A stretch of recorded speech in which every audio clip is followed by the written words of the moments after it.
अस्सलाम वालेकुम। आज मैं आपको बताने जा रहा हूँ माई जॉब हंटिंग स्टोरी, जो कि एक मेरे व्यूवर के रिक्वेस्ट के ऊपर है कि उनके कमेंट्स वगैरह आए थे कुछ व्यूवर्स के कि हाँ, आप हमें बताएं कि आप यूके में जो है वो कौन सी जॉब करते हैं। तो जॉब के बारे में बताने से पहले आपको इसके पीछे की स्टोरी बताता हूँ कि किस तरह मैं इस जॉब के लिए आया और क्यों मैं इस जॉब के लिए रुका रहा।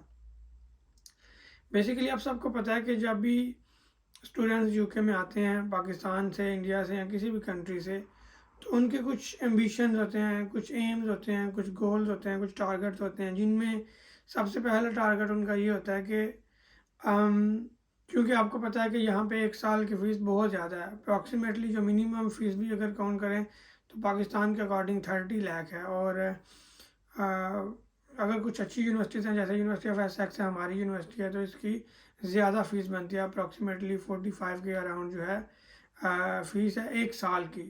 तो क्या होता है कि स्टूडेंट कुछ फ़ीस तो घर से पे करके आते हैं, लेकिन फिर बाकी फ़ीस उन्हें यहाँ पे आके पे करनी होती है। तो वो इस कोशिश में होते हैं कि वो यहाँ पे आके एक साल के अंदर मेहनत करें और मेहनत करने के बाद वो अपनी जो है वो फ़ीस जो है वो निकाल सकें। सबसे पहली प्रायोरिटी स्टूडेंट की यही होती है। और साथ में उन्हें डिग्री को भी लेके चलना होता है, क्योंकि उनको ये पता है कि अगर डिग्री हम लोग कंप्लीट नहीं करेंगे टाइम के अंदर तो क्या होगा कि हमें बाद में पीएसडब्ल्यू नहीं मिलेगा। पीएसडब्ल्यू जो कि एक वर्क वीज़ा है, जो पोस्ट स्टडी वर्क वीज़ा है, जो कि हमें डिग्री कंप्लीट करने के बाद मिलता है। और अगर डिग्री कंप्लीट ना करें तो पीएसडब्ल्यू नहीं मिलता। तो ये हर स्टूडेंट का यूके में आने वालों का ये है, और मेरा भी सेम यही था। मैं पाकिस्तान से कोई 15-16 लाख जो है वो फ़ीस दे के आया था, और मैंने कहा था कि बाकी की फ़ीस यहाँ पे आके देनी है। तो बस फिर हमने क्या किया, लंदन में आए। पहले हम हीथ्रो एयरपोर्ट था, वहाँ पे हमने लैंड किया। और लैंड करने के बाद हमारे कज़न हैं, उन्होंने हमें रिसीव किया। माशाल्लाह काफ़ी पुराने हैं, यहाँ पे पिछले 10-15 साल से हैं और नेशनल ये हैं यहाँ पे, और तो उन्होंने काफ़ी अच्छा गाइड किया। तो हमें ये पता है कि स्टूडेंट को जो है वो 20 आवर्स अलाउ हैं जॉब के लिए, और इससे ज़्यादा अगर वो काम करेंगे तो वो लीगल नहीं है यहाँ पे। तो स्टूडेंट अक्सर डिफरेंट और जॉब करते हैं, कैश इन हैंड पे जॉब करते हैं, जिसकी वजह से काफ़ी ज़्यादा जो है वो बेचारे मेहनत भी करते हैं, लेकिन उनके पैसे खाने भी हो जाते हैं। लोग पैसे नहीं देते टाइम पे। बहुत मसले हैं, क्योंकि जब आपका कोई रिकॉर्ड नहीं है तो आप क्लेम भी नहीं कर सकते। वो अगले बंदे पे डिपेंड करता है, वो आपको देता है या नहीं देता। बहरहाल ठीक है, फिर हम आए यहाँ पे। हमने सिक्योरिटी का बैच बनवाया। हमें पता था कि हमें हमें सुना था हमने कि यहाँ पे सिक्योरिटी वाले जो बंदे हैं वो अच्छी अर्निंग करते हैं, और जो उनका पे रेट है वो भी अच्छा है। कैश इन हैंड पे अगर नॉर्मल जॉब करते हैं तो उस पर पे रेट कम देते हैं, वरना ज़्यादा देते हैं। तो लेकिन मैंने कुछ टाइम की वो जॉब, लेकिन वो मुझे सूट नहीं की। मुझे जो है वो दिल नहीं किया, क्योंकि वो कभी एक जगह पे थी, कभी दूसरी जगह पे। लंदन में थी तो दूसरी दफ़ा शायद मैनचेस्टर हो, तीसरी दफ़ा कोलचेस्टर हो। तो यूँ उनकी जगह बदलती रहती थी। तो एक जगह पे स्पेसिफिक हो ना, फिक्स जगह पे, तो वो इजी रहता है बंदे के लिए। तो मुझे ना अच्छा नहीं लगा। कुछ टाइम के लिए मैंने की होगी, शायद महीना 1.5 महीना की होगी, लेकिन फिर मैंने छोड़ दी। और मैं वैसे ना डेली बेसिस के ऊपर जॉब्स अप्लाई करता था। मैंने मोर देन आई थिंक 400 तो जॉब अप्लाई की ही होंगी। डेली मैं 10 जॉब्स तो करता था, और एवरीडे अगर 10 करता था, महीने में 300, और इससे ज़्यादा मैं टाइम अप्लाई करता रहा हूँ। तो बहुत मैंने जॉब दी, मैं जॉब्स के लिए अप्लाई किया, बहुत इंटरव्यूज़ की कॉल भी आई, इंटरव्यूज़ भी दिए, जॉब मिली भी। पहले मैंने एक रीड एजेंसी है लंदन के अंदर, उनके साथ कोई 1 माह शायद काम किया होगा। तो उनका भी यही मसला था, वो कभी कहीं पे भेजते थे, कभी कहीं पे भेजते थे। एजेंसी का यही मसला होता है। तो मैंने फाइनली सोचा, वहाँ पे लंदन में रहते हुए मेरे ट्रैवलिंग एक्सपेंस बहुत हो रहे थे। फिर मैंने यूनिवर्सिटी में आना था, तो 50 मिनट से 1 आवर जो है वो मुझे यूनिवर्सिटी में आने लग जाता था। फिर वो ट्रैवलिंग कॉस्ट, फिर टाइम ज़ाया, और मैंने फाइनली ये डिसाइड किया कि कोई ऐसी जॉब मिले जो कि कोलचेस्टर में हो, यूनिवर्सिटी के पास हो, ताकि मेरी डिग्री भी जो है वो अम, सही से हो सके, और मैं जो है वो वहाँ पे बैठ के अर्निंग भी कर सकूँ। जो ट्रैवलिंग एक्सपेंस होता है वो ना हो। तो फिर मैंने बहुत जॉब सर्च की, बहुत इंटरव्यूज़ दिए, लेकिन मैं बेसिकली अपनी पर्टिकुलर फील्ड में स्टक था, क्योंकि मैं ये चाहता था कि क्योंकि मेरी साइकोलॉजी फील्ड थी, मैं ये चाहता था कि मैं इसी फील्ड के अंदर कुछ काम करूं, ताकि जब मैं अपनी डिग्री से पास आउट हो जाऊं तो मेरा जो ये एक्सपीरियंस है जो ड्यूरिंग डिग्री में काम कर रहा हूँ वो काउंट हो। तो मैंने वो चेक किया, तो ज़्यादातर मोस्टली जो जॉब्स थी इस फील्ड से रेलिवेंट, मेंटल हेल्थ से रेलिवेंट, वो थी मेंटल हेल्थ सपोर्ट वर्कर या हेल्थ केयर असिस्टेंट।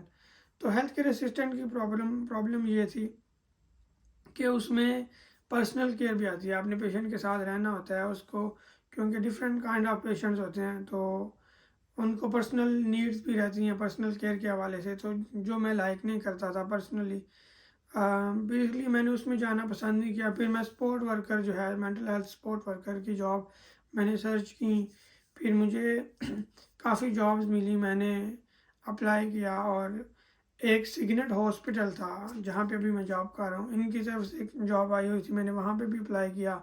उन्होंने ऑनलाइन मेरा जूम पे शायद इंटरव्यू लिया और काफ़ी लंबा चला। उसके बाद उन्होंने ईमेल कर दी कि आप सिलेक्ट हो गए हैं, और सिलेक्ट होने के बाद उनका कोई प्रोसीजर था, कुछ डॉक्यूमेंट थे वो देने थे, रेफरेंसेस देने थे, वो करते करते करते 2 माह गुजर गए। 2 माह तक मुझे मेरी ज्वाइनिंग नहीं हुई, क्योंकि रेफरेंस जो मैं पिछले पाकिस्तान में हॉस्पिटल्स में काम करता रहा, प्राइवेट क्लिनिक में काम करता रहा, तो वहाँ पे प्राइवेट क्लिनिक से वो जो रेफरेंस का एक्सेप्टेंस है उन्होंने ईमेल बैक करनी थी इनको कि हाँ ये बंदा हमारे पास काम करता रहा है, उसमें काफ़ी डिले हुआ जिसकी वजह से रेफरेंस कंप्लीट नहीं हो सके, तो टाइम लगा। खैर मैं उस दौरान मैं लंदन से कोलचेस्टर मूव हो चुका था। मैंने कहा अब जॉब तो मिल गई है, जॉइनिंग में देरी है, कोई बात नहीं, वहाँ पे जाते हैं, कोई और भी देखेंगे।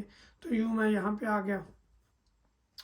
तो यहाँ पे मैंने आके जो है वो सिग्नेट को ज्वाइन कर लिया आफ्टर 2 मंथ। अच्छा लगा मुझे। इनका सबसे अच्छा फ़ायदा ये था कि इनके पास शिफ्टों की कमी नहीं थी, आप जितना मर्ज़ी काम इनके पास कर सकते हो। अगर वीक में 6 दिन काम करना चाहो, 7 दिन काम करना चाहो, कर सकते हो। लेकिन ये ऑफिशियल जॉब थी, ये कैश इन हैंड नहीं थी, ये एनआई के ऊपर जॉब है, हॉस्पिटल ऐसे जॉब नहीं देते। तो क्या हुआ कि वो बस जॉब की हमने स्टार्ट, और फॉर्चुनेटली मेरा लक, अल्लाह ताला का फ़ज़ल के मुझे 3 माह की छुट्टियां होगी।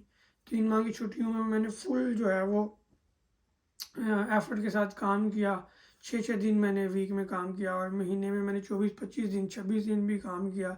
2 या 3 दिन ऑफ लेता था महीने में, थक जाता था, लेकिन लेकिन ऑफ नहीं करता था, काम पे काम, काम पे काम। 3 माह मैंने ऐसे ही काम किया डिफरेंट वार्ड्स के अंदर। डिफरेंट वार्ड्स में डिफरेंट पेशेंट होते हैं, तो यूँ मैंने काम किया। तो उसके बाद भी 1 माह जो है वो गैप आया। 1 माह के बाद दोबारा एग्ज़ाम के बाद दूसरा सेमेस्टर स्टार्ट होना था, तो उसमें भी मुझे जो है वो ऑफ मिल गया थोड़ा सा। तो उसमें भी मैंने फुल टाइम काम किया, यूँ 5 6 माह मैंने जो है वो सिग्नेट में काम किया फुल टाइम। तो उसके बाद मैंने सिग्नेट से रिक्वेस्ट की कि यूँ मुझे मेरी डिग्री कंप्लीट होने वाली है, तो मुझे यहाँ पे स्पॉन्सर्ड जॉब चाहिए ताकि मैं यहाँ पे स्टे कर सकूँ। हाल तो मुझे PSW मिलेगा अगर मेरी डिग्री कंप्लीट हो जाती है सॉरी।